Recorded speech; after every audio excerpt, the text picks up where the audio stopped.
What's up guys? So for today's video, sobrang dami na talaga nagtatanong. Ano daw ba yung switch na gamit natin sa ating Honda Click B4?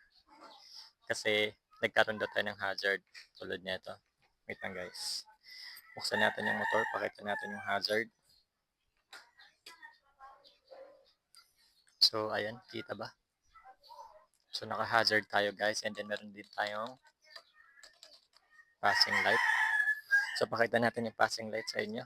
So ayan guys, may passing light na rin yan. So ayan ang passing light niya. 'Di ba? Solid. So, ito nga pala yung switch na gamit natin, guys. So, ito yung domino switch. So, kita nyo naman, may pass light and hazard button. At ito naman yung ating stock switch. So, kung makikita nyo, ayan lang siya.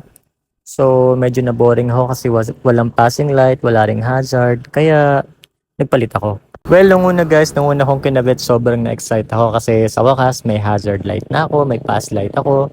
And so hindi na ganun ka-boring pagmasdan yung motor ko para sa akin. Ang kaso nga lang may issue talaga sa brand ng Domino. So actually lagi ko to napapanood sa TikTok pero hindi ako nakinig. Ngayon na-experience ko na siya. So kung nakikita nyo yung passing light nagsa-stack up siya minsan. So minsan nakakaya kapag nagpa-passing light ako sa mga nakasalubong ko. Kasi parang gusto ko silang patawirin or gusto kong mauna pero nagsa-stack up yung pass light ko. Sobrang nakakahiya guys. So nangyayari to, nag-stack up siya kapag nababasa ng ulan.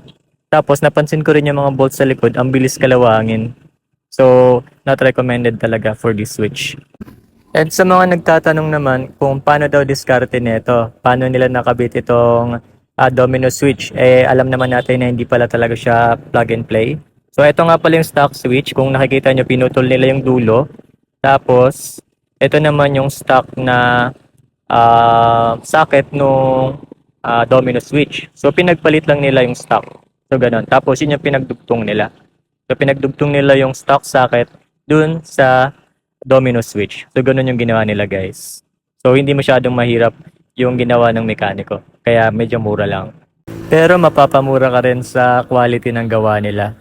So kita mo naman, nagsistock up yung passing light tapos nabubura agad yung mga logo, di ba? Kaya naman bumili na ako ng reserva which is yung Ayoto. So bumili na lang ako ng Ayoto guys. Inaantay ko na lang na masira yung other switch ko. So ito yung Ayoto guys na switch. So ayun. Ito subok na talaga ito siya eh. Wala ka na masasabi talaga dito.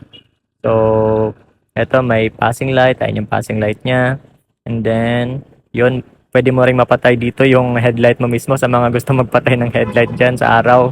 O, diba? So, solid talaga nito. Inaantay ko na lang talaga na totally masira tong other switch ko para mapalitan ko na nitong Ayoto.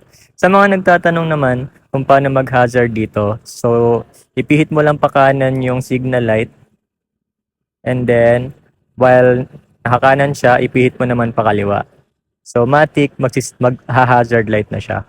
So, ganun lang siya kasimple, guys. Kung gusto nyo panoorin yung ibang mga video ng ibang mga nagpakabit na ng Ayoto, subok na talaga ito guys.